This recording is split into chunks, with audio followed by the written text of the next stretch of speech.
Hello, so paano nga ba gamitin itong Cashel Pet Skin Treatment Spray? Bali sabi dito antifungal to. Inavail ko to. Dati na ako nag-a-avail nito. Nag-avail lang ako ulit. Kasi napansin ko yung aso ko. Yung isa kong aso, nagkakamot siya.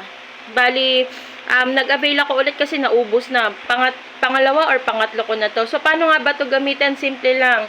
I-spray nyo lang siya sa affected area, yung sa mga namumula, yung sa mga napapansin nyo parang pula-pula.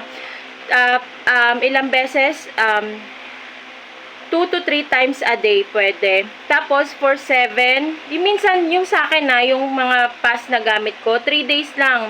2 days, 3 days, may improvement na. Nakikita ko na yung mga rashes nila na sobrang pupula. Ang bilis niyang mag-fade. Tapos gumagaling na, tas hindi na sila nagkakamot. So, 3 days lang sa akin may epekto na hindi ko lang alam kung gaano yung epekto or paano yung epekto sa iba na mas worse. Yung sa aso ko naman kasi, medyo lang. Pag nakikita ko na sila na medyo nagkakamot tapos may pula-pula, inaagapan ko na agad. So, mga 2 to 3 days okay na sila.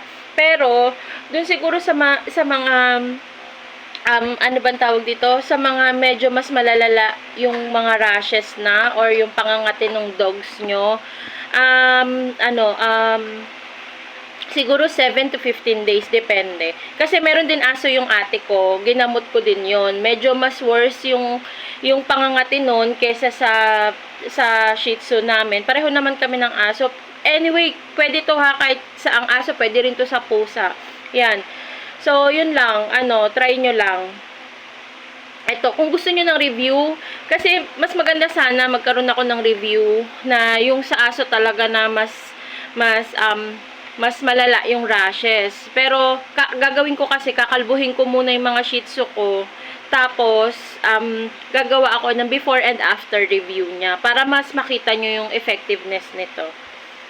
Yung effectivity nito, sorry. Yun. Yan. Cashel Pet Skin Treatment Spray. Bali, spray to. Spray nyo lang.